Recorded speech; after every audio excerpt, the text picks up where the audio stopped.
everyone. Many of you already seen me since 2015 every year.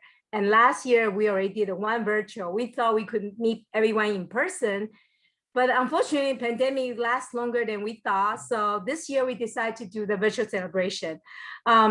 Today, we have a lot of students coming back from 2015, founded year, and all the way to this year, 2021.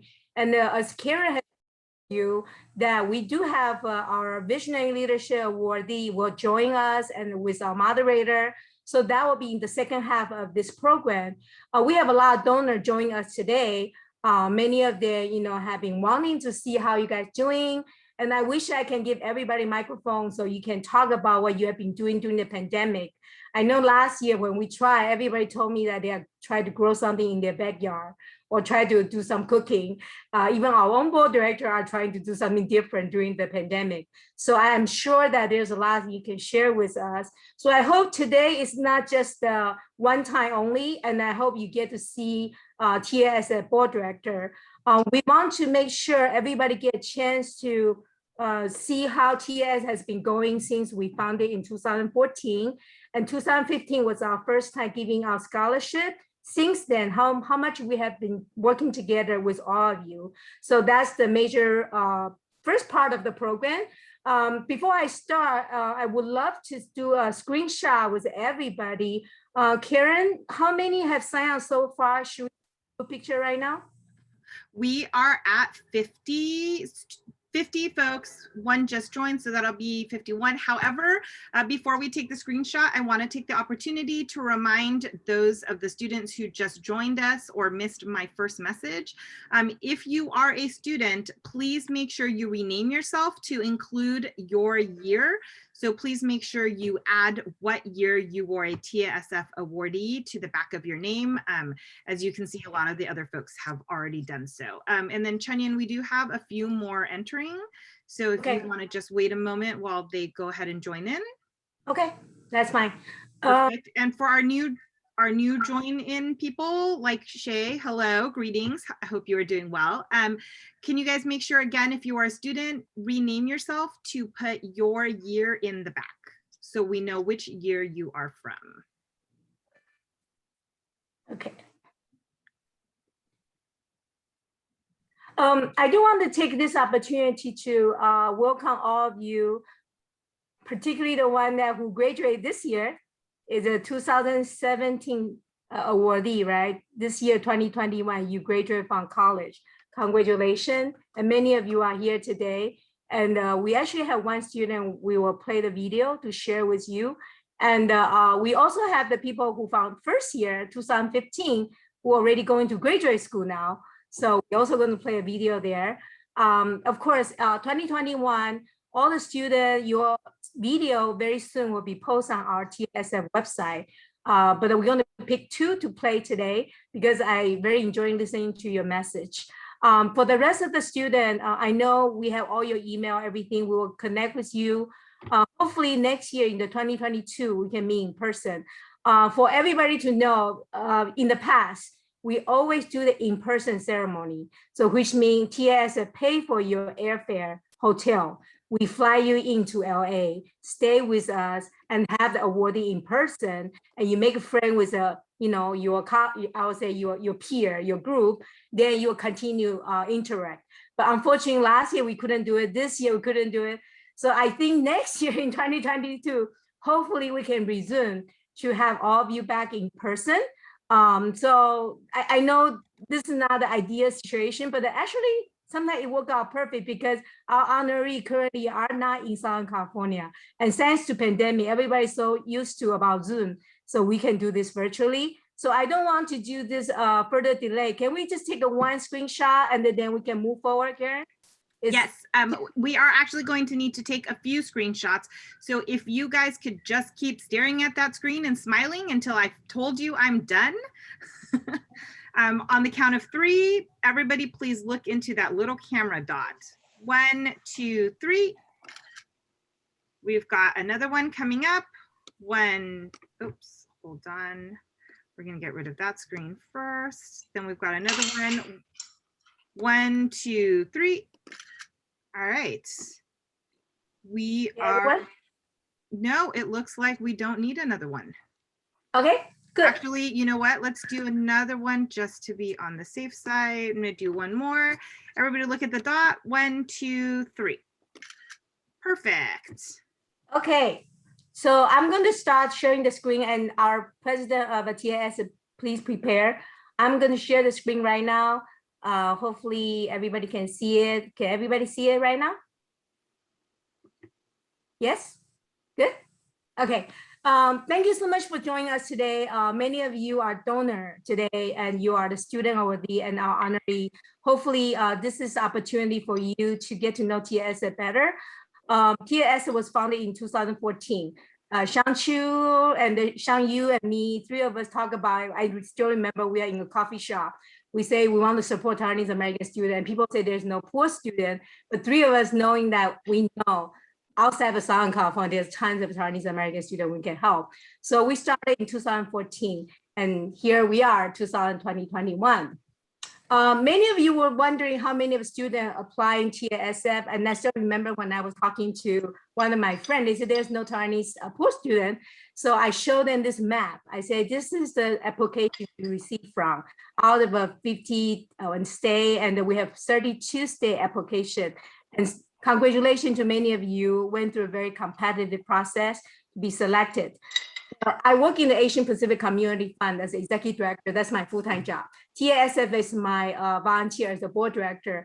So APCF and TAS work together. We reach out to all the different places and invite all the students to apply. So this is how our outreach effort has been gone. And we really hoping one day we have every single state application coming from. So that would be wonderful to have all Chinese American students to be supported by TASF.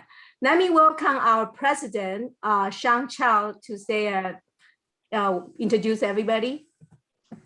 Welcome everyone to our Taiwanese American Scholarship Fund 2021 virtual celebration. I'm this year's president, Shang Chao. I want to thank you for attending our celebration.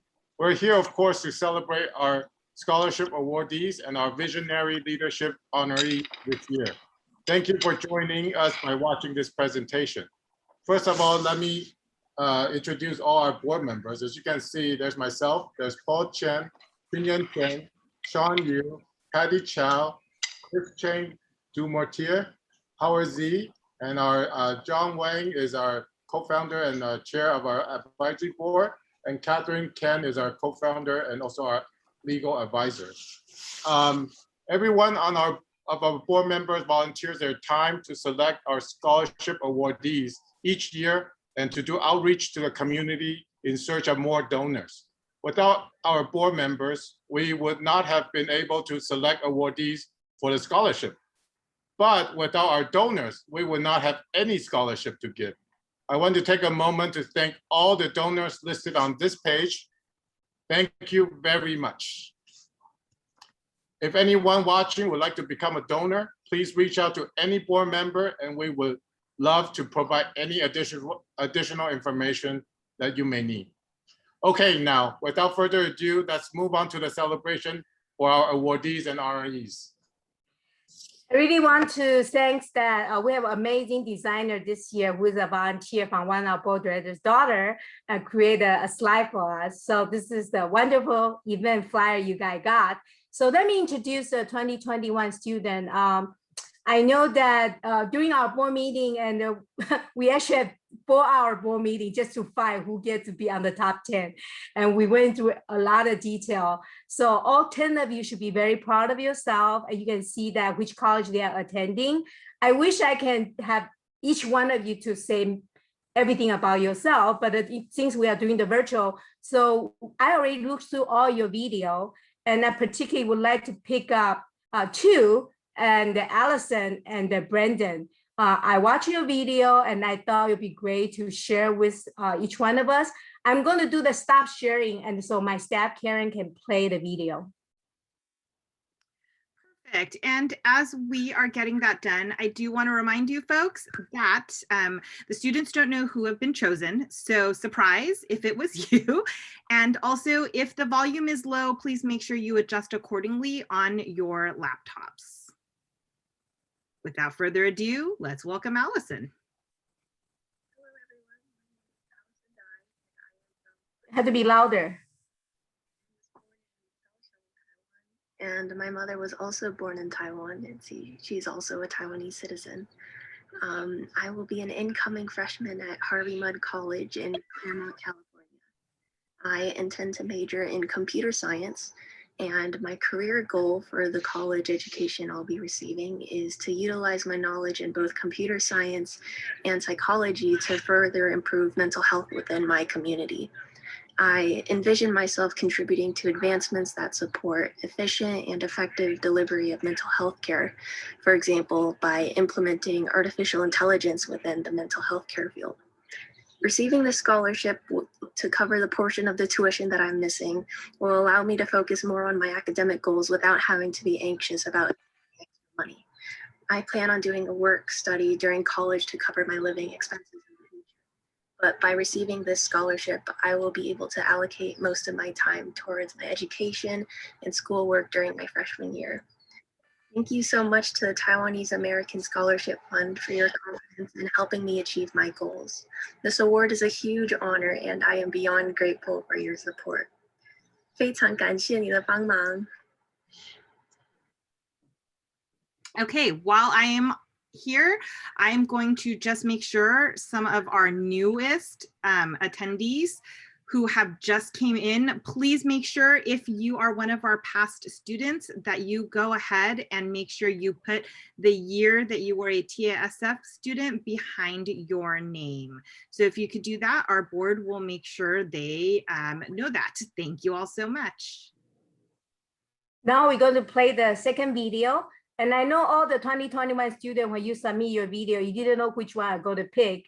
I picked another one, which is a Brendan.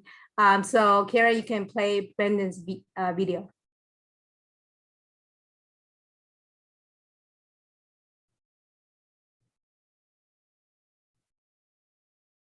We cannot hear you.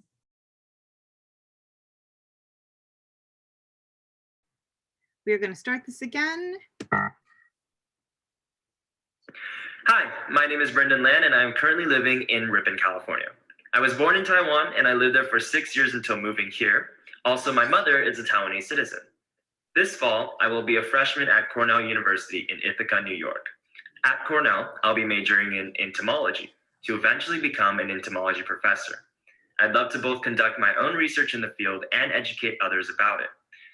Since I'm a California resident, I have to pay out-of-state tuition for Cornell, which is quite costly. I was planning on accepting work study for the first 2 years of college, but with this scholarship, I will be able to focus on my academics instead. I also hope to go to graduate school, so focusing on my academics as an undergrad will allow me to get there earlier and be more well prepared. To end things off, I would like to say a huge thank you to the Taiwanese American Scholarship Fund for this award. I genuinely appreciate it, and it reminds me that there are people and organizations out there to support others like me. Thank you so much for investing in my future. I know they didn't know they will be selected, but I do think that it's very nice to hear their story, and all of their video will be on our website later on. I do want to share with all of you that if you, let me see, if you can, if you go to our website later on, you will be able to see their video. All 10 of them, their video will be on our TASF website. This is the website, tascholarshipfund.org. Right now, you can see all the video of 2020 to 2015. And the 2021 recipient, their bio, their video will be soon posted on our website. So I want to tell all the 2021, I couldn't play all of you because we don't have enough time, but I want to let you know your video will be on there just like the previous year. And I also want to welcome the 2020 TASF awardee. I know some of you submit a video too, and I want to give opportunity particularly for the graduate year. So that's why I didn't select any one of you, but I do think that last year was so unique. Many of you are, haven't met us in person. This year we couldn't. Hopefully next year in the 2022, we can invite you to join us. Those are our last year honoree. 2019, we are very lucky. Actually, we got to meet many of you, and Albert, many of you, and were with us in person in Pasadena when we were celebrating the awardee. I actually got to listen to one of the video from our honoree in 2019, and I actually want to play her video. Karen, can you play the video? I'm going to stop the sharing. Thank you. So, surprise again. 大家好，我叫彤彤. My name is Hitomi, and I'm currently a rising senior at UC Berkeley. I am a linguistics major and also double minoring in education and child development. I'm from the TASF class of 2019, and COVID honestly has been really hard financially, emotionally, physically on my family. My dad was actually laid off in around April, so the beginning of the pandemic in 2020, which meant my mom was the sole breadwinner, and that was obviously really, really stressful for her. And I actually spent most of my finals week in May trying to help him apply for unemployment insurance, just kind of completely rewriting his resume, his cover letter, helping him prepare for interviews, and rechecking and proofreading every document that he had to submit. In the meantime, I was also really trying to look for any way to financially support my parents, looking for paid internships and work, but also those were really scarce, if not canceled. And I did get to the final round of one of these internships, but unfortunately it ended up being canceled, which left me really discouraged. And I did also look into DoorDash and among other delivery jobs, but it was not ideal because both my grandparents who I live with and my mom are very high risk for COVID, so I didn't want to do anything to endanger them. Thankfully, a few months later, my dad ended up picking up a job. Unfortunately, it was graveyard shift, but better than nothing. Then late 2020, my grandma actually had an accident. She had a really bad fall, which left her in the ER and a bunch of checkups, which meant, again, more hospital and more physical therapy fees. And so I spent the remainder of my winter break at home just, taking care of my grandma with my sister, cooking and cleaning for the whole family, and then packing my parents' lunches while they're working, stuff like that. Unfortunately, again, a few months later, around February of 2021, my dad got laid off again. And really, I think I was just really, really overwhelmed with everything that happened this year during COVID, especially financially, because I was really worried on how to pay rent. I thought that I would have to cancel my lease like a lot of my friends did and maybe live at home just so that, it would be less of a financial strain. But thankfully, because of the $5,000 scholarship, which is a lot of money, I was able to pay for about 6 months of rent, including groceries, utilities, and extra tuition if I needed it to. And because I wasn't always so focused on how to, pay my bills, I was able to obviously also focus better in school. And now I am currently doing 2 unpaid research internships under professors in formal labs, in addition to completing a honors senior's thesis, which is really, really exciting. This again wouldn't have been possible without TASF. I really don't think I would have been able to focus so well and then get good relationships with professors to do this research. And I just want to really thank TASF for believing in me, for supporting me. And once again, 非常感谢台美基金会给我这个机会，谢谢大家。Bye. Thank you, Hitomi. I know nobody know who I select and how I'm going to go for it. So I thought it's great that to share the reality of the life. And then we actually have many UC Berkeley in the room, including our board director, honoree, and moderator. So this is one of your alumni from the Berkeley. 2018 is another year, right? When we moving forward. Hold on a moment. Can you see? Yes, this is her video. Okay, and the 2018, many of you are with us in person. I know, Van, your story was, we told you to make a music for us. So I don't know, during the pandemic, did you create a theme song for TASF? And I know Maggie's doing very well on the food. The next year actually is the 2017. And many of you probably didn't know TASF used to give out $2,500, and not until 2018 we gave out $5,000 per student. So that's why in 2018 we only have 10 awardees, but in the 2017 we actually have a 20 awardee, and many of them, congratulations, this is your graduation year from college. So last year we actually give a more highlight about graduation. So I give a round of applause to the people who finished in the pandemic year as a college graduation. So I also picked one video from here to share with everybody, and she want to share us where she's going after graduate. And Karen, you can play the video. Okie dokie. Also, congratulations.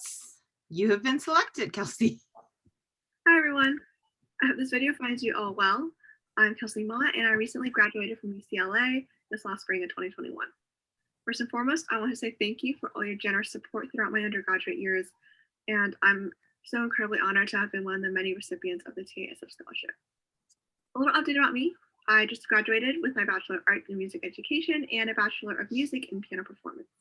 Your scholarship allowed me to focus more on my double major and other academic and work opportunities in teaching and performing to further my career in music. I'm also very pleased to announce that in this upcoming fall, I'll be attending the Manor School of Music in New York to pursue a Master of Music in Piano with Professor Ursula Oppens. I'm also hoping to pursue a graduate minor in community development or entrepreneurship. Your generosity has inspired me to continue giving back, especially to those in music. I hope to pursue educational outreach opportunities throughout graduate school and after, and hopefully continue to give students the same opportunities that you gave me. Again, thank you so much for investing in the next generation of Taiwanese American students. Take care, and I hope to see and hear from you all soon. Bye. So you can see that she's going to New York and she continued doing the music, and hopefully some of you are in the East Coast, you will see each other. And as a graduation year, hopefully next year when you are graduating, send us the video. You'll be surprised who I select. Of course, we would love you to invite you to be in person. One thing I do want to say that during this entire program, we are very happy that we see people have a different dream. This is our 2016. And you are going to be, many of you actually joined us and you already graduated last year. We invite some of you are speaking. 2015, this is our baby. This is our founding year. All of them were our first year awardee. And even some of them actually were able to went to Taiwan. In 2017, TASF actually partnered with the government, South Science Park and Chengkong University. We actually sent 5 of them back to Taiwan 6 weeks. So they were able to learn a lot of things besides, touring Taiwan themselves. We fully fund their 6-week trip. So actually I'm going to have one video from one of the students. Karen, you can play now. I'm going to stop sharing. Perfect. And here we go. Hi, everyone. My name is Travis Chen. I'm one of the original TASF scholars back from 2015. A little bit about myself. I'm from Montgomery, Alabama. I went to undergrad at UAB and I went to graduate school to the Jones School of Law. Now, Taiwanese American Scholarship Foundation, while not being able to cover all my undergrad expenses, it did help a lot. Because initially when I applied back in 2015, I wasn't hopeful at all that I was going to get the scholarship because if you read everybody else's bio from that of the awardees from 2015, I wasn't really anything special. I was the odd one out. I was the music major while everybody else was in some kind of STEM major. And so I was surprised when I was awarded. And that goes to show how rigorous and how different the scholarship process, award granting process is. Because like my brother, Spencer, who is much smarter than me academically, who he applied this year, but unfortunately he wasn't awarded a scholarship this year, but he does plan to reapply next year. So fingers crossed. But back to about myself. So again, 2015 scholarship recipient. And I was also a 2017 TASF Crouching Tigers intern. So during that internship, we were able to go back, me and 4 other awardees interns, previous awardees interns, were able to go back to Taiwan. Some of them had been to Taiwan. For some of us, it was our first time going back to Taiwan. There I had met family that I had met and seen in years. I experienced a lot of the Taiwanese culture, from working at the South China Science Park to be able to participate in so many cultural activities. And during my internship, I met so many politicians, both US and Taiwanese. Like, for one, there was one event that my supervisor had taken me. It was an opening for a new plant, and it was then Tainan mayor, but now Vice President Wei of Lai, who did the ribbon cutting. And U.S. Representatives like Representative Liu, who I met at the luncheon prior to us going to Taiwan. So since I was a music, and so there was just a lot that I had experienced while at Taiwan, both culturally, politically, academically. There was a lot to learn. And so when I came back, finished up my time at undergrad, and like any music major who gets a degree in music, there wasn't really that many jobs. So I decided to go to law school because I kind of liked politics and the law. And so while in law school, I worked for numerous political campaigns, then worked as a legislative assistant for the minority leader, then moved up to working for the governor's office on her COVID-19 task force last year. And then this year, my last year, after I graduated, I was working with Amanda Newen for her nonprofit Rise, which I was the point person to try to pass the Alabama Sexual Assault Survivors Bill of Rights here in Alabama, which just recently got signed by Governor Ivey. And so that was just all my extracurricular activities.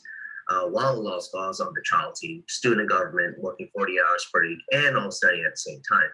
And right now, currently doing what all recently graduated law students usually do after they graduate: study for the bar and interview for jobs anywhere that will let me interview.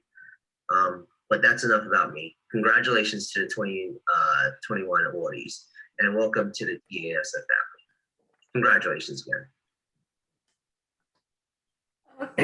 I always have a special heart to the 2015 founding year of the TS student. I would love to invite Travis back when he told me he become a, politician one day in the Washington, D.C., speaking on behalf of all of us.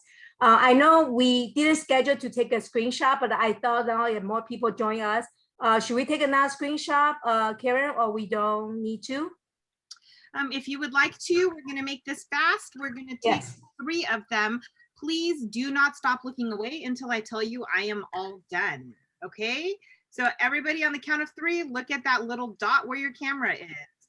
1, 2, 3. All right. 2. Oh, wait. We've got one more people. We've got a new student in the meantime. 1, 2, 3. And we've got one more. Please keep looking at the screen. Don't forget that little dot. 1, 2, 3. And you are all good. Excellent. I hope you all feel very proud because our donors are joining us today virtually. This is where your money go to, okay? TASF doesn't have staff. We have a board director. We volunteer all our time. We donate our money to support all of their education. And the TASF is very unique compared with other scholarships you probably heard before. Not just only we limited to the Chinese American, but the most importantly, our students actually are funded for 4 years if they continue to do well in the GPA. So we make it very clear that they have to continue to study hard. We actually make it harder and harder every year. So later I will share with you. Last year during the COVID time, our board actually has an emergency meeting. We feel like there's more people need help and they don't just because of colleges, they could be anybody going from kindergarten to graduate school. So TAS actually came out our own money, about over $100,000 with some donation. We gave out 380 students in all over United States. We partner with the Taiwan Center Foundation in the Greater Los Angeles and the TACL, Taiwanese American Citizen League. And in the nationwide, we asked them to apply. So some of them get 100, 200, and 500, totally 380 family students receive this $100,000. So we're very proud that we can help right away when they need it. This is kind of one summary I always want to share with the donor, also student. You probably don't see that until you put this together. As I shared with you, when we started 2015, we gave out $2,500 per student. We choose 20 students, but unfortunately, some of the students actually got full ride to their school. So we end up only give out 18. Same thing for 2016 and 17. But you will see on the second half, on the right-hand side of the chart, every year, if your GPA in the beginning in 2016, we say if your GPA is a 3.0, you get renewal. So they can get another $2,500 for their second year. But as we moving up, we know our students work very hard. We actually put our GPA even higher.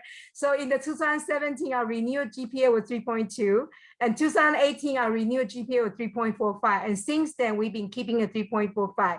As you can see that in 2017, our board talked about, actually, we found our students need more money because now tuitions go higher. So we actually raised from 2,500 to 5,000 in 2018. And since then, we've been giving out 5,000. And same thing for the student who got 5,000, their renewal is also 5,000. So as you can see the math, in the end, up to this year with some of the renewal, so far we've heard back from 22 of you. If you joined today, you haven't submitted your transcript, you want to get renewal dollar, make sure you submit to Karen. And so based on our up to today's information, we are giving out over $800,000 just for the scholarship and renewal for the 93 students. And the plus, I share with you that we send them back to Taiwan for the summer intern. We pay for their entire trip, their allowance and all their expense. That was another 20,000 there. Plus the COVID-19 last year, we do the student relief. So totally, oh my God, within how many years that we already give out almost $1 million. So let's give a round of applause to the TAS board and the donor and supporter. So none of this could be possible if we don't have money. We can do all kinds of work. We can do outreach. We can have so many people apply, but we need the money to support that. So I do want to take this opportunity to share with all of you what this money has helped the 93 students, another 280 students from the COVID relief. And I do want to turn now to our wonderful co-founder, Shang Yu. Because Shang and Shang, I have two Shang Chao and Shang Yu and me. Three of us are the ones who had this idea, want to do it. So Shang Yu, now you can unmute yourself and now turn. 群燕，谢谢啊。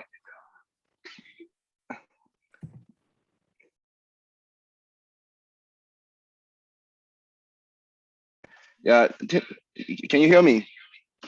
Good, right?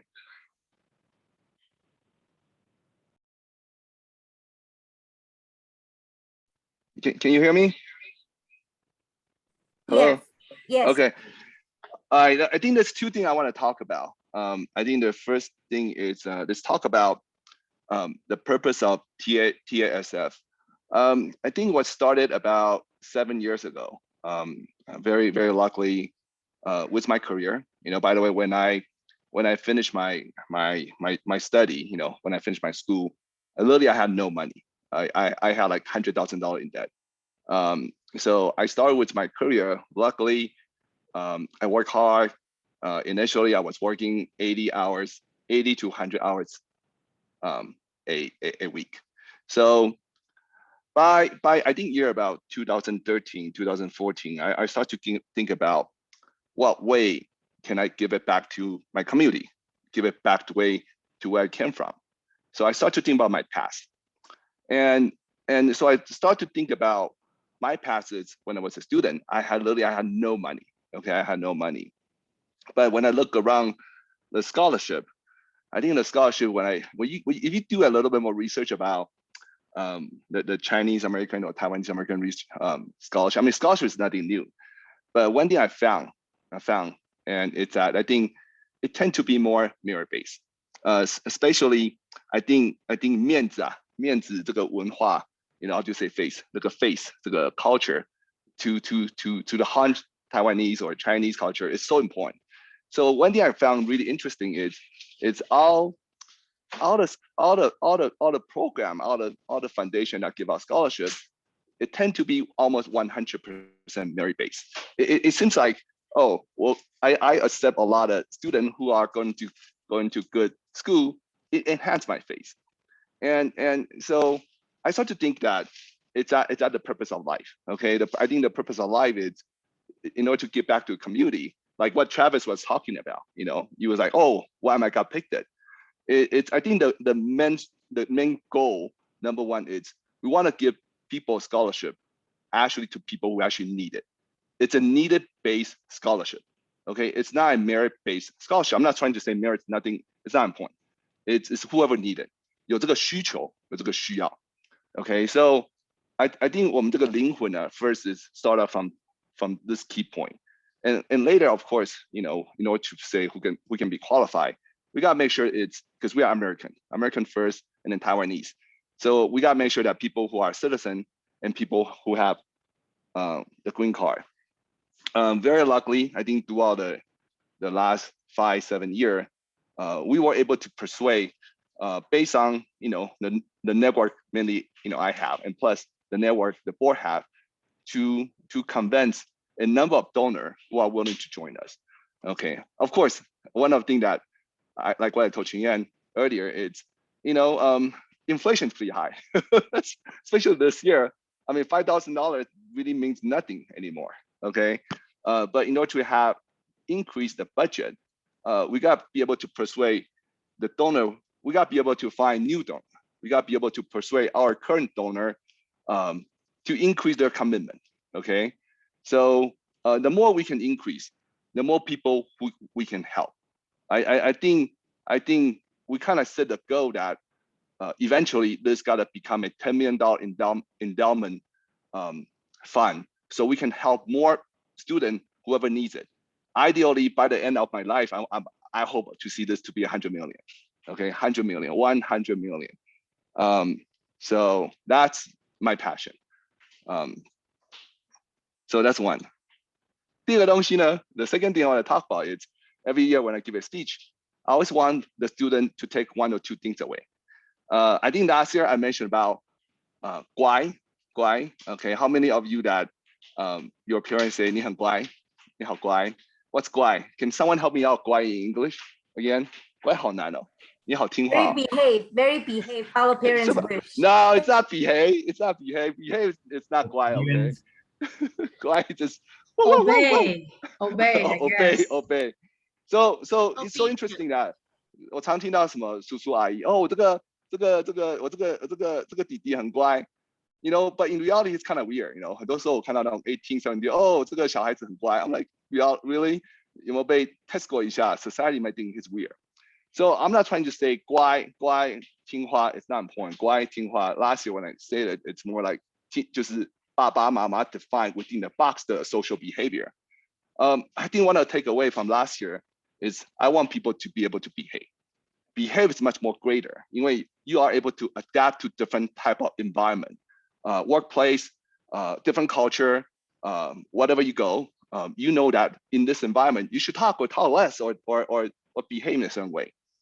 But this is not what I want to talk about. I just want to refresh what we talked about last year. I think this year I want to talk about this. This is a discussion I had with Qin Yan a few weeks ago, and Qin Yan gave me the permission that I'm able to talk about this today. Okay, so we had a discussion, and of course, Qin Yan, I'm gonna 闹你一下 that of course Qin Yan went to Taida. She's very proud of. I'm proud of her too, by the way. I'm very proud of you. Okay, don't get me wrong. Okay, but one of the things that through our discussion, it's your generation. It's you try to live up to your parents' expectation. Okay, 你的爸爸妈妈希望你怎么样，让你 you listen to your dad. You make decision based on the parents' wishes.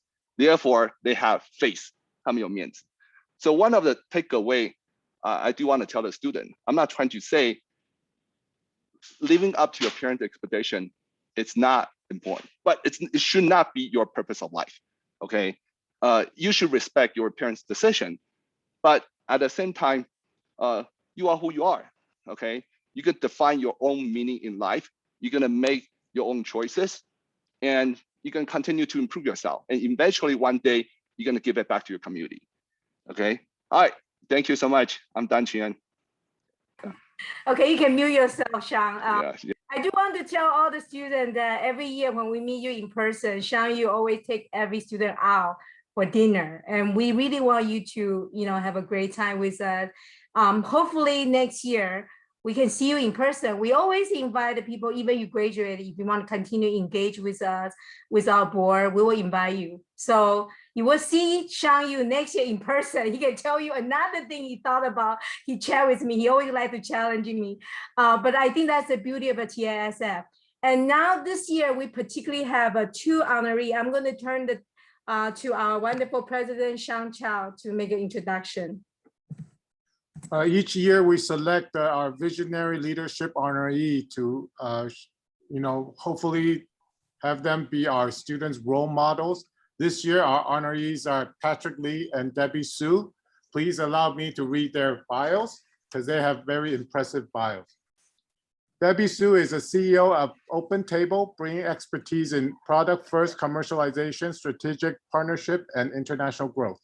She has spent the past 10 years building Kayak's travel commercial team, establishing the APAC business, and then overseeing global business development for both Kayak and Open Table. In addition to managing the company's revenue-generating activities and relationship with airlines, hotels, and car rental agencies, Debbie has worked in various roles across business development and product marketing, including launching Kayak Brazil and Kayak Canada, running Kayak's affiliate marketing program, and mobile marketing activities. Debbie started her career as a financial analyst at Citigroup's Technology M&A Investment Banking Group, focusing on deals in Greater China. She holds a BA and MA in East Asian Studies with a minor in economics from Stanford University and has an MBA from MIT Sloan School of Management. She splits her time between New England and Bay Area with her husband and son. Our next honoree is Patrick Lee. Patrick Lee is the co-founder and founding CEO of Rotten Tomatoes, a leading entertainment website focused on movie reviews and news, and consistently one of the top 1,000 most trafficked sites in the world. Sold to IGN Entertainment in June of 2004. It is currently owned by Fandango. Patrick also started 6 startups across 3 countries, US, China, and Hong Kong. 5 is targeting consumers. 4 in the intersection of technology and entertainment. 4 has raised outside funding and 3 exited. He is also the founding team member and board member at Gold House Collective, founder of Private Keep Out, advisory council at Asian Pacific Fund, and advisor at Rock the Boat podcast. He is also the executive producer of the movie The Heavenly King, Heavenly Kings, directed by Daniel Wu, who won the Best New Director in 2007 Hong Kong Film Awards. Patrick Lee holds a BA in cognitive science with an emphasis on computer science from UC Berkeley. Go Bears. We're giving the award to these honorees because we hope their personal success stories can inspire our TASF students as they move forward in their own career journeys, just like our previous awardees since 2015. So I want to congratulate our awardees, our honorees for the Visionary Leadership Awards, Debbie Su and Patrick Lee. Hi, Debbie, and can we have you say a few words? Sure. So here's my award. I hope you can see it. It's a little bit blurry, but thank you so much for having me here, and thank you so much for this very heavy and beautiful award. I couldn't be more thrilled. And I know my background and career progression is supposed to be inspirational, but I feel lame because the stories I'm hearing from the scholarship recipients is super inspirational. So there are a lot of, I got very lucky to be where I am in life. Taiwan was a big part of that. I went back every summer to do like 国语日报 and all sorts of stuff to improve my Chinese. And I also studied Chinese at Taida for a few summers in a row. So it's a big part of who I am and the adult, I guess I am today. And I'm trying to impart that also on my son, the language. And he's 2.5 and he's been back to Taiwan 3 times already. So we bring him back quite a bit. But you know, it's incredible to hear some of these stories, and congratulations to everyone who's a part of TASF. Keep doing what you're doing. Like it's very humbling to hear the stories of these young people. First of all, it makes me feel very old, but also it just it gives me a lot of hope for our country, our 2 countries, and the world going forward. So thank you, and thank you for this wonderful award. Thank you so much, Debbie. And Patrick? Yeah, hi, thanks. Here's my award. Thank you so much. I don't normally receive awards, so this is a real honor. And to be honest, until I talked to Chris, I didn't realize that this was an issue, that there were economically challenged Taiwanese Americans, nor did I know about TASF or what they were doing. But thinking more about it, my parents had this exact problem. They came to the States for grad school and scholarships and basically had no money. And it was only through their education that they were able to make a better life for themselves. I started my first company after my 2nd year of college at UC Berkeley. And all 6 of my startups, including Rotten Tomatoes, were all with friends from freshman year of college. In fact, my co-founder Sen, who created Rotten Tomatoes, was literally down the hall from me in the dorms. College is where an infinite number of options open up for each of you, which is why what TASF is doing is so amazing and so vitally important. Many thanks to Sean Chow, Chunyan Chen, Sean Yu, and the board of TASF for selecting me for this Visionary Leadership Award. Thanks to Chris Balmaceda for the nomination for this award. Thanks to my co-founders, Sen Duong and Stephen Wang, and the rest of the team from Rotten Tomatoes. Thanks to my beautiful wife, Michelle, and my friends and family, and everyone else that helped me get to where I am today. Thank you.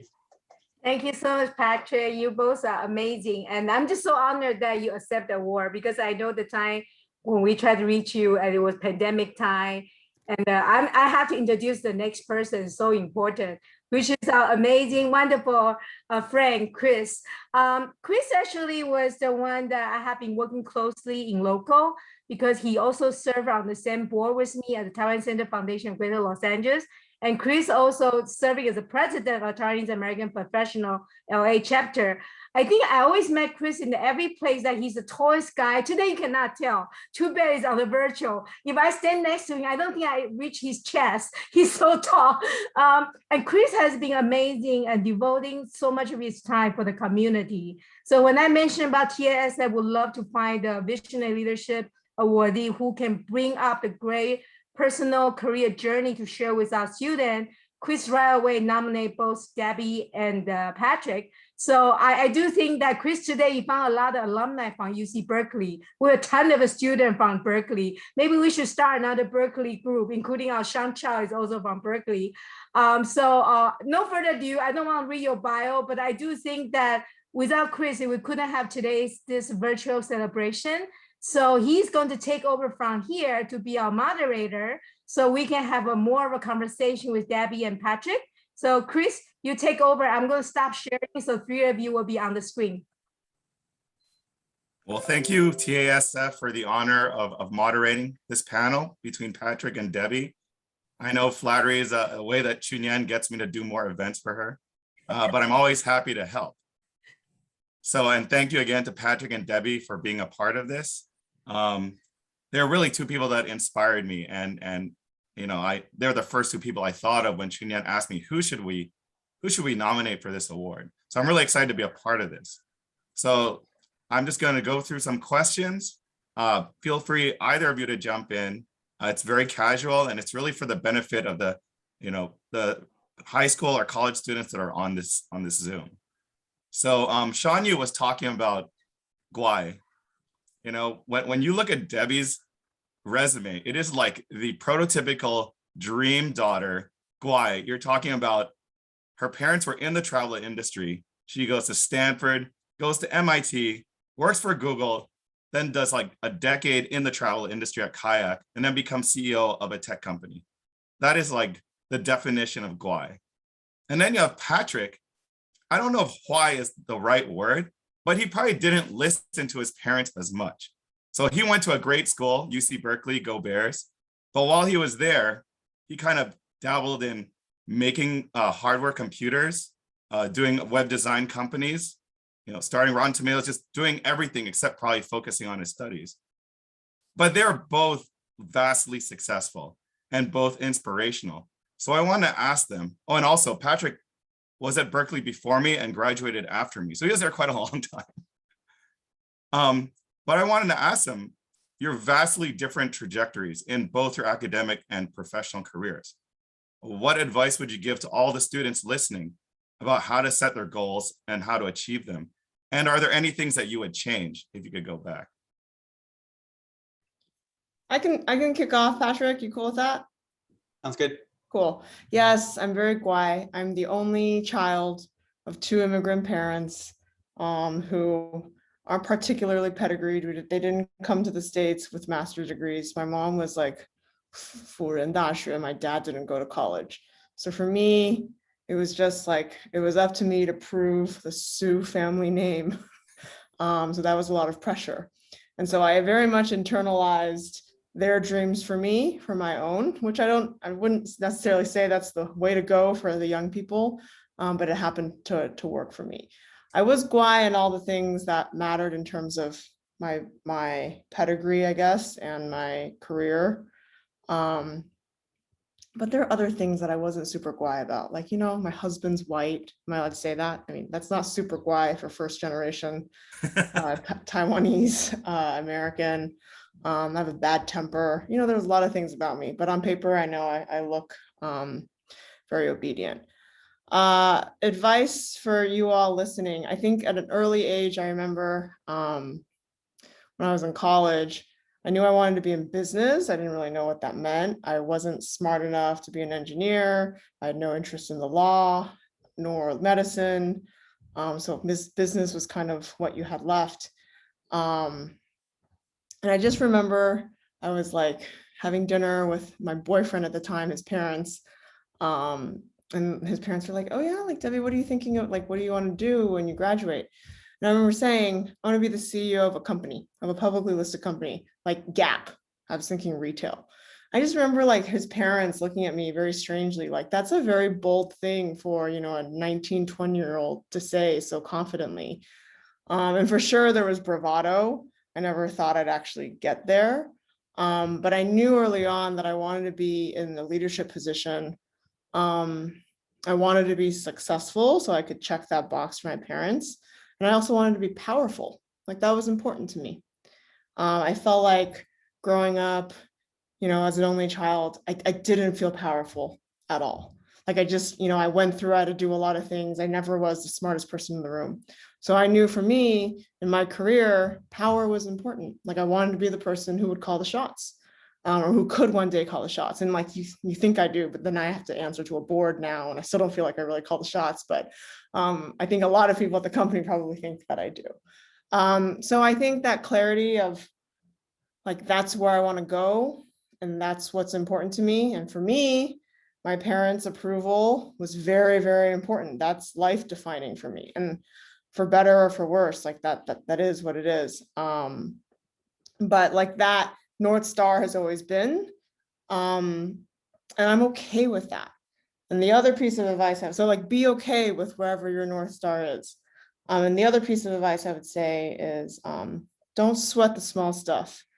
When you're young, you think, oh my goodness, like what school do I go to, or what major do I pick, or what product do I support out of my first job?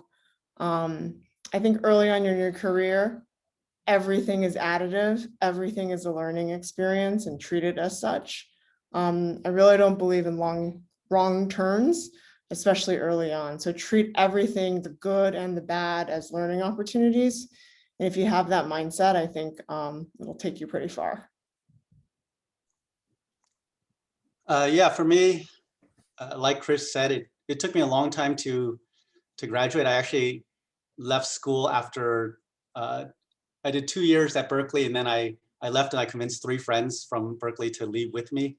And it took me another 10 years to finish the last 2 years worth. So it took me 12 years to get my undergrad. And so when I don't really want people to know exactly how old I am, I'm like, well, I graduated 2004, which is the truth, you know, and let them work the math and they'll have the wrong age for me.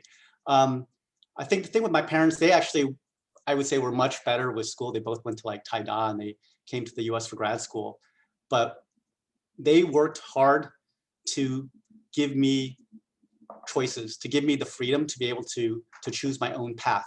And I think that's super important. And I think that's also what like TASF is doing for all of you, is to help you go to college. And from college, you have so many choices, so many options that you can do. For me, I think one of the things, like I mentioned before, all 6 startups I've done had at least one friend from freshman year of college at Berkeley as a co-founder. And I think it's the single best place to find a co-founder. So if you're thinking about doing a startup, take advantage of where you are in school, because these are people who have the same kind of background, like experiences as you, people that you can get to know well. You can look for folks that you get along with and ideally have like complementary skill sets to you. And you can experiment while you're in school. Like, you know, you can take time to try to experiment with projects, do things, work together, and then hopefully see if you're able to maybe do something together after you graduate. As far as what I might have done differently, I think ideally I would have preferred to have graduated first instead of leaving school early, because it was kind of a pain in the butt to try to like do a company and do school on the side. And I think it would have just been easier for me from a focus perspective to have just try to finish as quickly as possible and then be able to focus more on just doing my startups. But you know, it worked out okay. So I think maybe it would be better if I didn't change anything. Are those 3 friends still your friends, and did they graduate too? Yeah, I mean, I ended up doing the 6 companies I did with different friends, some repeats and stuff. But yeah, like my 2 co-founders from Rotten Tomatoes, they from the 3 that left, one of them ended up graduating and not doing startups, but the other 2 who didn't graduate still ended up doing a lot of startups all the way till now, and they never finished. Awesome. Well, you know, a lot of the students here, they've grown up in a digital world from birth. You know, they don't remember the time before the internet. You know, like when I was in school at the beginning in college, there was no internet. You know, we were getting people's phone numbers on napkins. And, you know, when we had to make a reservation at a restaurant, we had to call it. You know, when we had to buy a plane ticket, we had to call a travel agent. And if you want to know if a movie was good, it's either you find a friend that saw it or you wait for the Sunday paper to see the, you know, the film critic review. People don't realize that Open Table, Rotten Tomatoes, they were really revolutionary. It was using a new technology and really changing the way people interact in those spaces. You know, as these students go to college, it's very structured. And also in the corporate world, it's very structured. How do you guys kind of foster creativity in your people to have them, you know, thinking outside of the box and coming up with their own revolutionary ideas?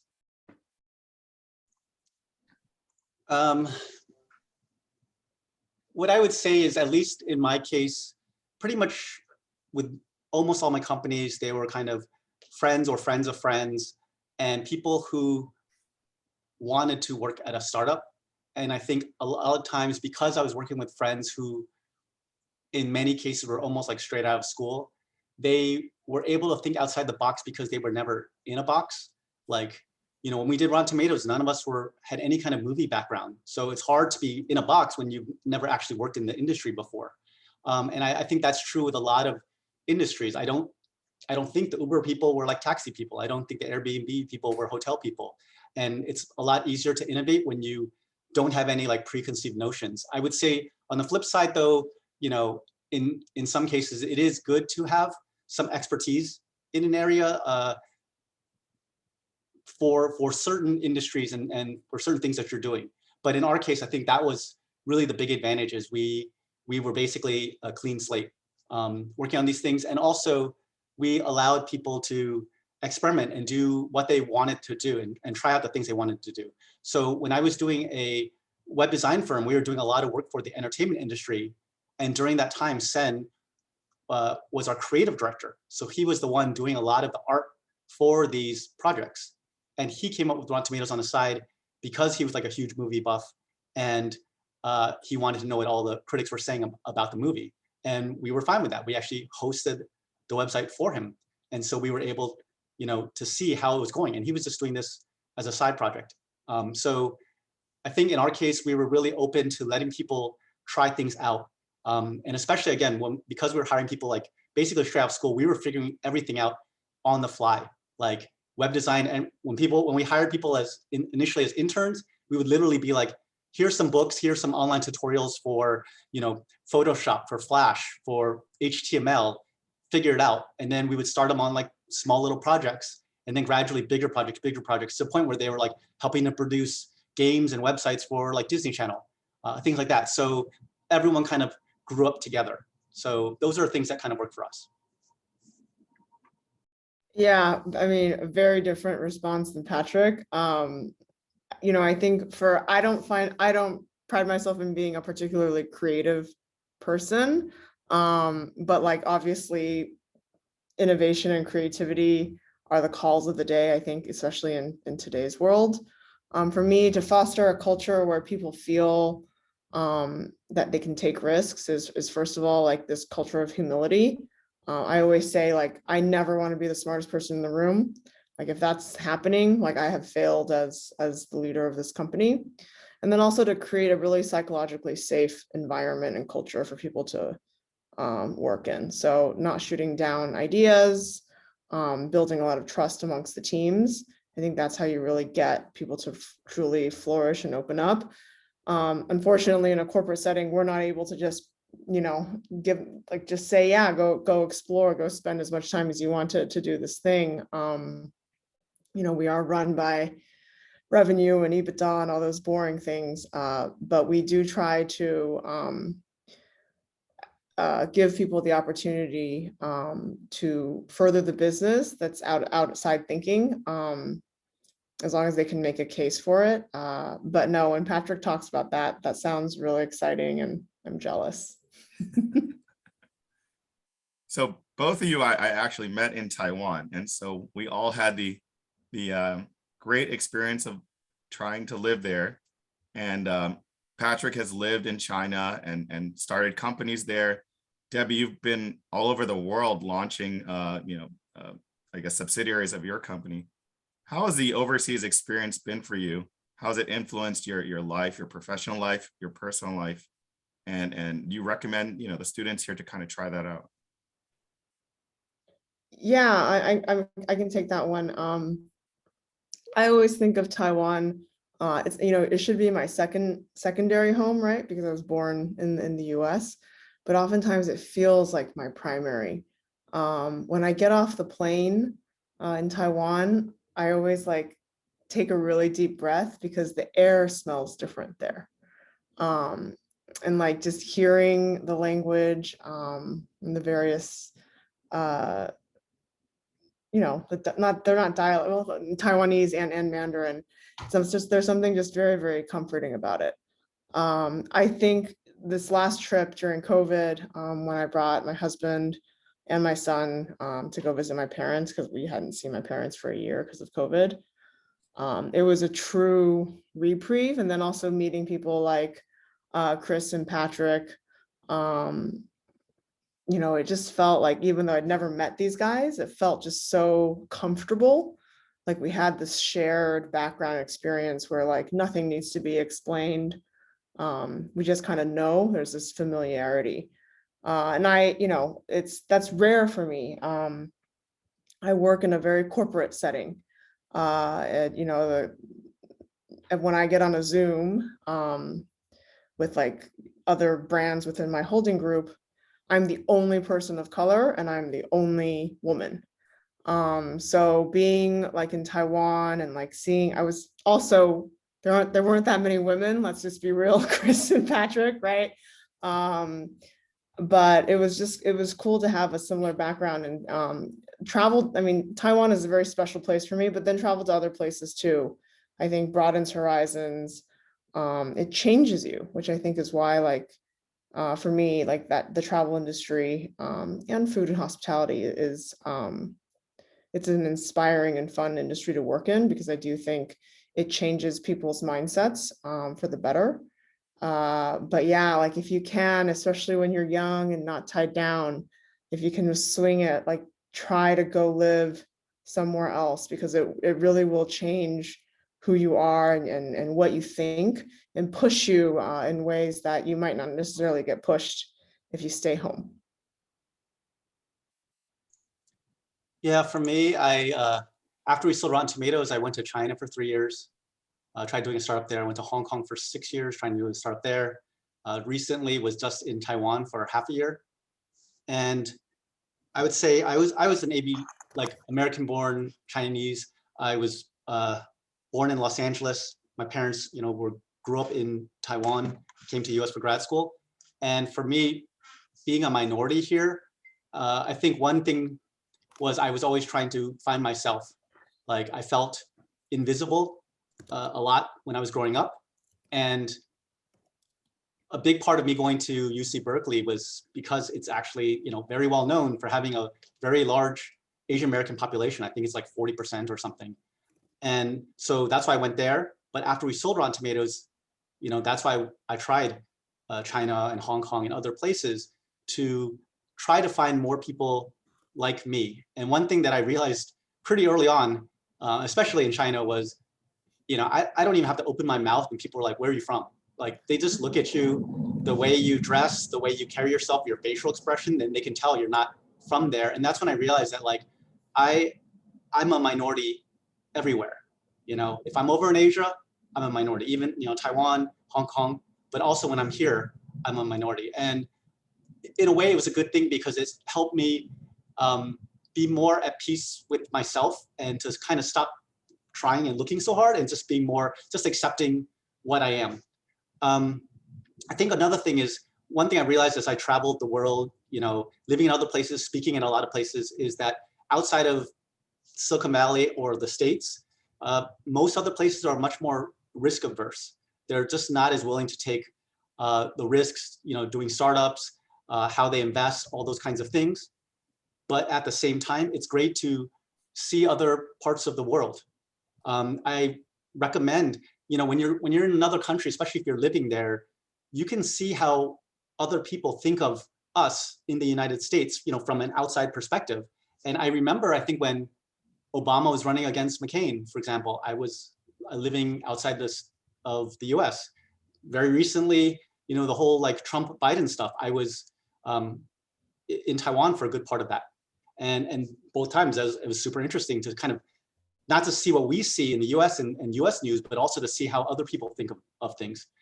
So I definitely highly recommend everyone to spend some time living in another country for, I would say at least half a year or more, and especially for all of you, if you were born in the States or moved over here when you're very young, like go spend some time in Taiwan and in other parts of the world and just get some more perspectives.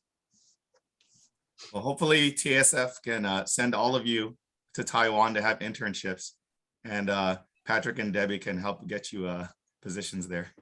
Yes, I think one thing we've been always wanting to do is to not only supporting them education-wise, to give them opportunity and perspective.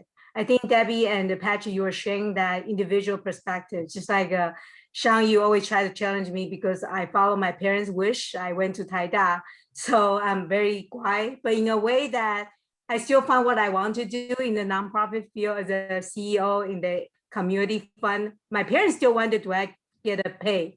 They keep thinking about people working in nonprofits, volunteer. So that's how different perspective of Taiwanese family were looking through your career. You show to be a doctor or lawyer, everything.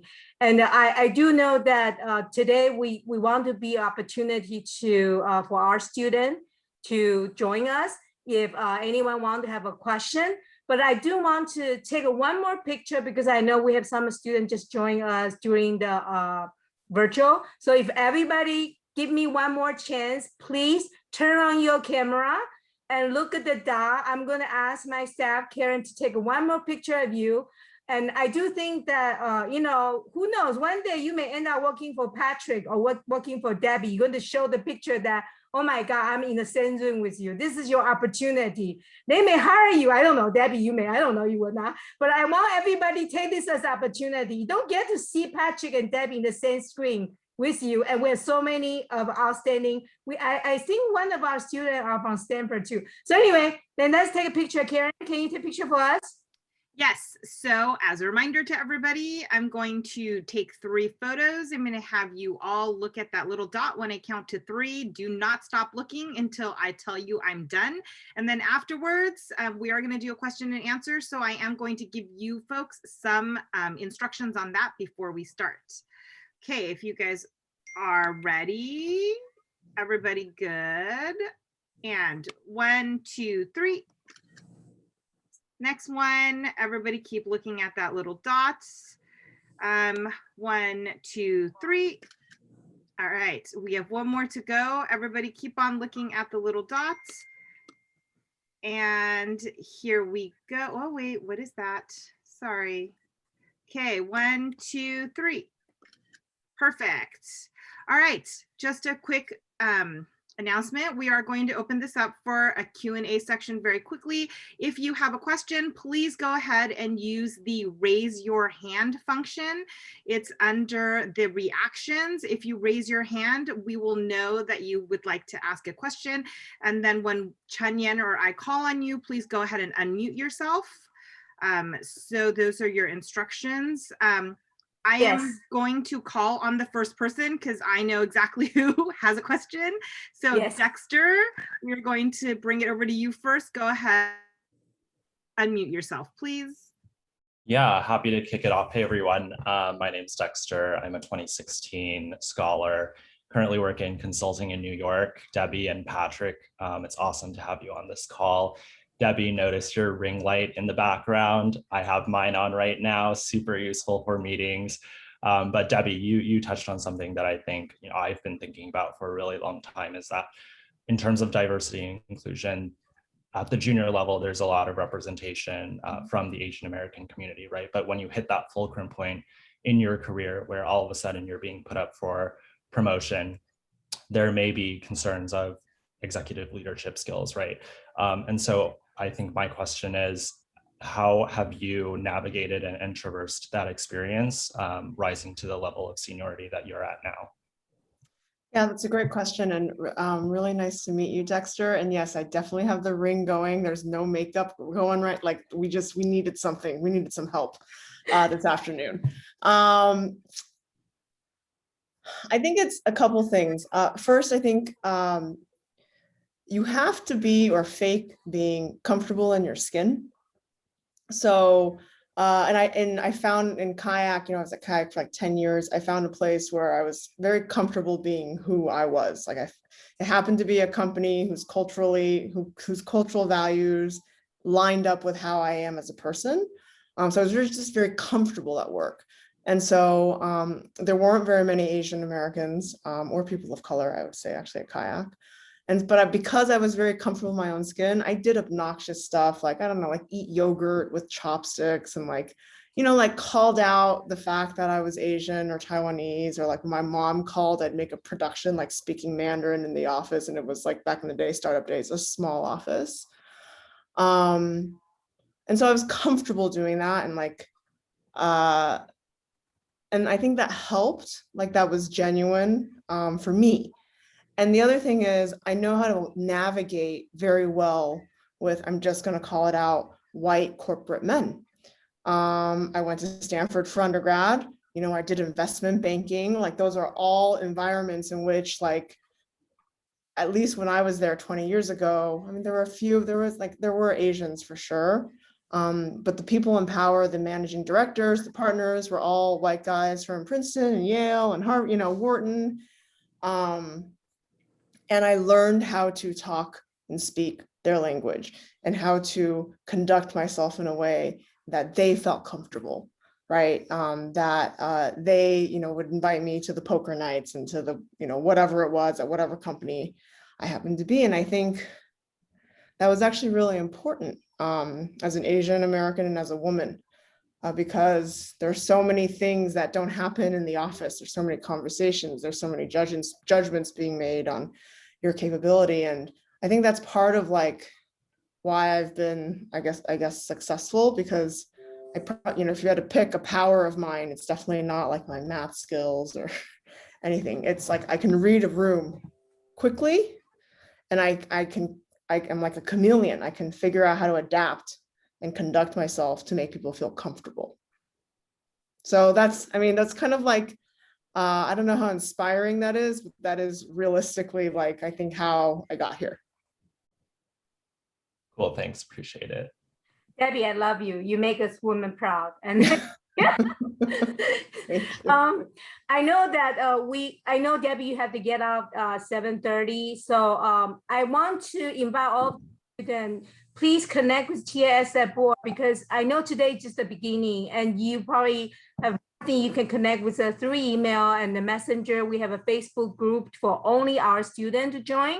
So I want all of you to know, if you take an initiative to contact us, you're actually going to earn a lot, but we're not going to chase after you, right? So you should be the one taking the opportunity to reach out to TASF board and the donor. So I do want to share a screen that which I think is important for our honoree to know what we've been doing for the student.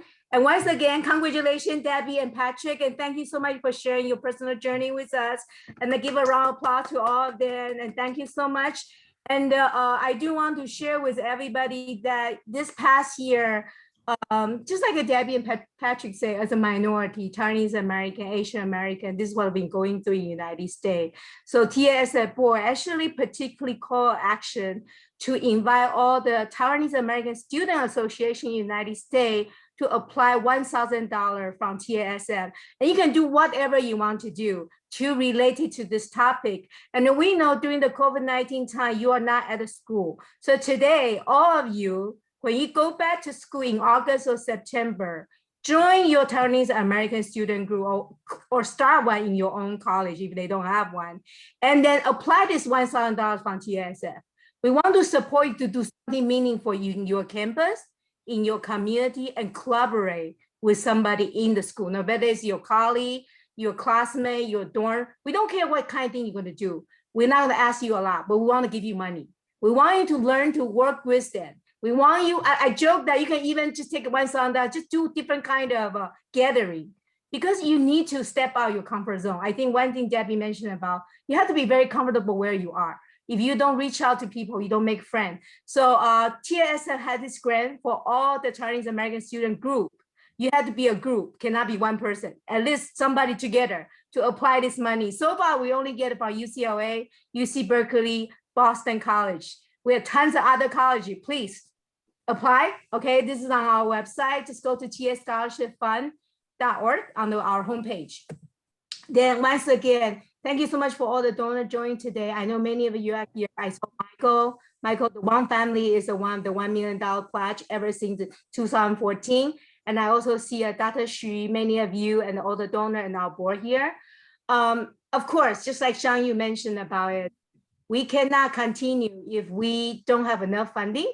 So we want more people to join us at TAS to be part of our philanthropy, be part of our circle of funding to support more students. So you can just contact us. I want to tell all of you, right? Every year when we do the event, and we do it in person, but last year we did in virtual. This is the picture. So today we took so many pictures. Next year we can show those pictures to all of you. So this was our 2020. And this was our 2019 when we did it in person with one family in the Sheraton Hotel. We have 2015, 2016, 2017, and 2018, many of you. I really would love to be able to fly all of you into LA again, and then we'll find a sponsor to pay for it too. We want to see you. We want to be part of your journey of going to the college. And once again, we want to see you in 2022. I want to make sure that I share this slide with all of you before Debbie had to step off the line. And we can continue to have a question, but I do want to say that we very honored be able to invest in all of you. You know, there has been a 93 student be selected by TASF since 2015. Each one of you means so much to all of us. And I know our donors here to see all of you. And I want to take this opportunity to share with all of you that if you can reach out to us, go to our website, you find our board director, find our donor, reach out to us. And we want to be part of your journey if there's anything. I know some of, like Albert, we have a lunch together because he actually attended Yale, but then he came back to Southern California. So we reach out to him, say, hey, let's have lunch together. I'm so glad he actually created a LinkedIn account himself. Albert, are you here? I know we have lunch together, and Albert, you want to say a few words? If you can turn on your camera. Albert, go ahead and unmute yourself.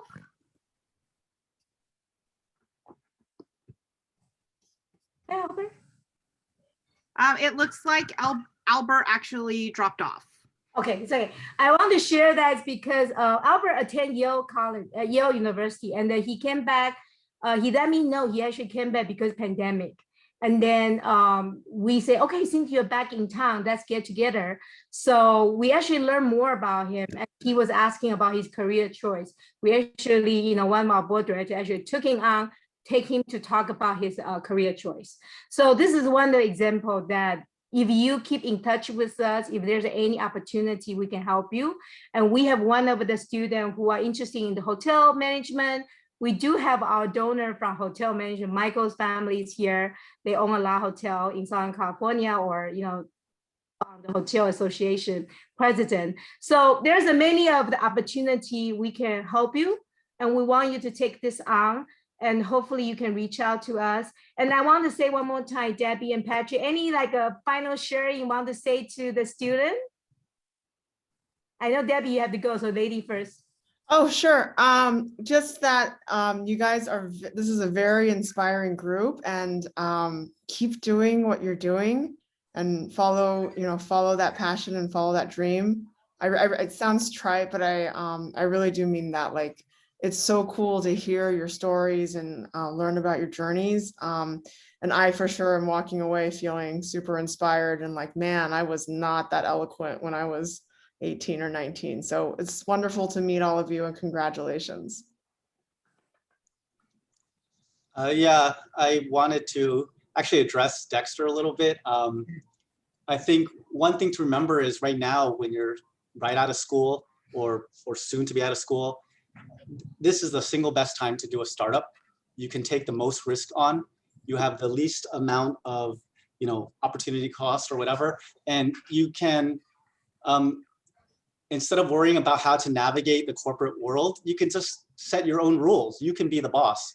And look at how many amazing like Asian American entrepreneurs have done startups. Co-founder YouTube, 2 of the co-founders of Twitch, NerdWallet, Crunchyroll, Guitar Hero, LegalZoom, DoorDash, Caviar, Fitbit, Zoom, LinkedIn, like it goes on and on. There's a ton of them, and they're all, you know, great companies and great founders. And if you're thinking about doing it, do it now when you're right out of school, because the longer you do corporate, the harder it is to ever make that jump. Like once you're out there and you're used to having a 6-figure salary, and you have your house payments and your car payments and you're married and you have kids, it gets really, really hard to like leave to do a startup. So I just want to emphasize that, since you all are right at that point of having all these options. And corporate, there's nothing wrong with it. It's great. You have to see what's your own risk profile. But I definitely want to make a pitch for the startup side, because there's a lot of like really smart, amazing students here. Make sure that you consider that option too. And the last thing I would say is network. I think that's something that's super important. Like, you have this great group of alumni of the TASF program. You have these board members. You have Chris and Debbie and I. Like, reach out. I posted my email up. Add us on LinkedIn. You know, and if you need help, don't be afraid to ask.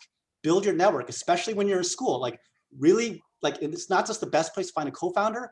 It's a really great place to build your network. So make sure you do that. I mean, school is important. Get good grades, all that stuff too. But meet people, build a network. It's going to be extremely valuable for you moving forward. Okay, that's all I want to share. Thanks.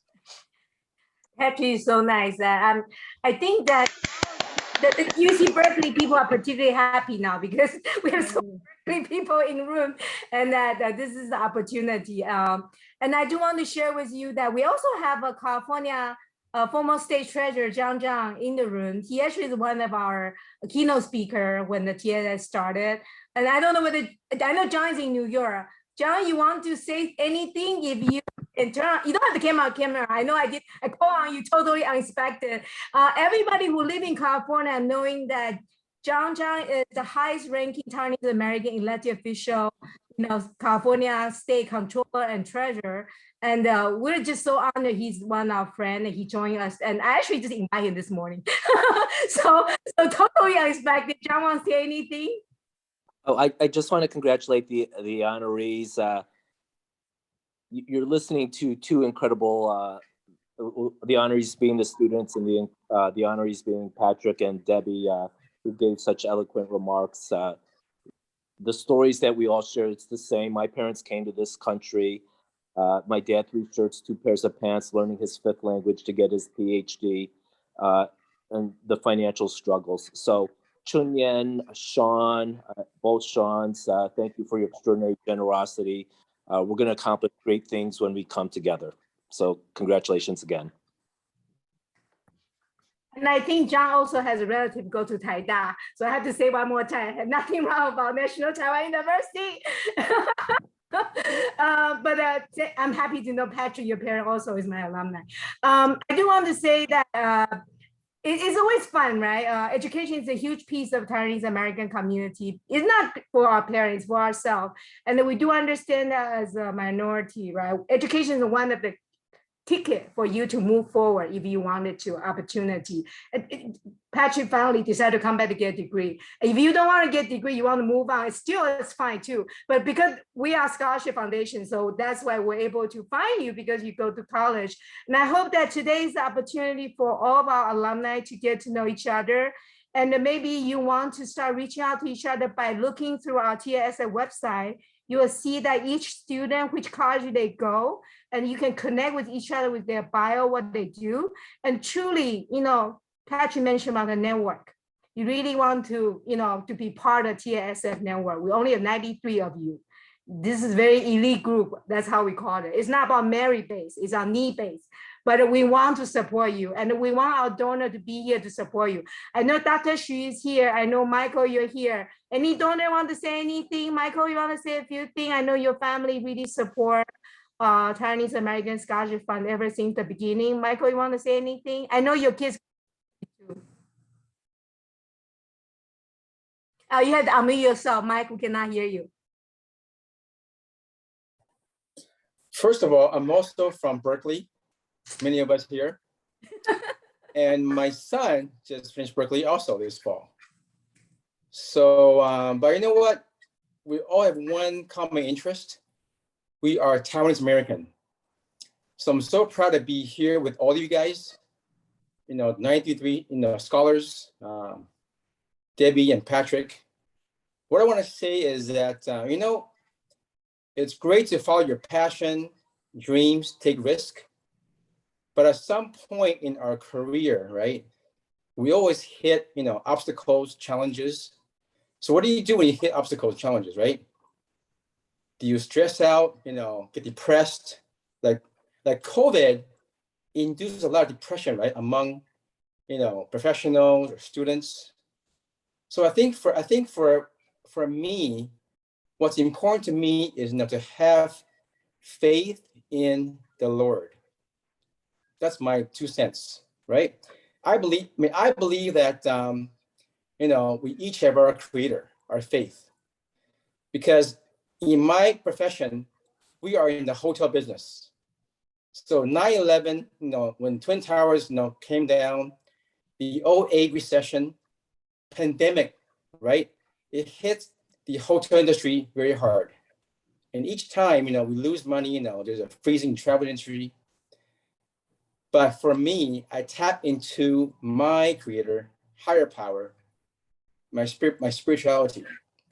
So find your truth, and that will be your strength.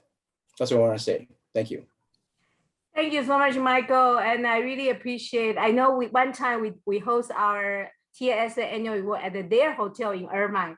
So many of you were there in that year, were staying in their hotel. So I don't want to keep everybody longer, but I do want to say that today is the celebration of the beginning. We welcome the 2021, all of you join TASF family, 10 of you, and you get to know all the 2015 all the way to 2020. And please reach out to each other and join our Facebook close group that you'll be invited by my staff, Karen, and you can post information. And most importantly, we hope all of you will work with your friend in the college, apply that Stop Asian Hate grant, which we already post on our website. We have $70,000 for you to apply, $1,000 for each college student group. So don't miss the opportunity, take a leadership, apply. And we want to be there in your journey of your community life and the college life. And thank you so much, Chris and Patrick. And I know Debbie had to step off. And thank you so much for all my wonderful board director for being here and all our wonderful donor.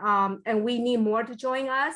So we hope to hear many of you. And I know some of you already going to graduate school or some of them are already start working.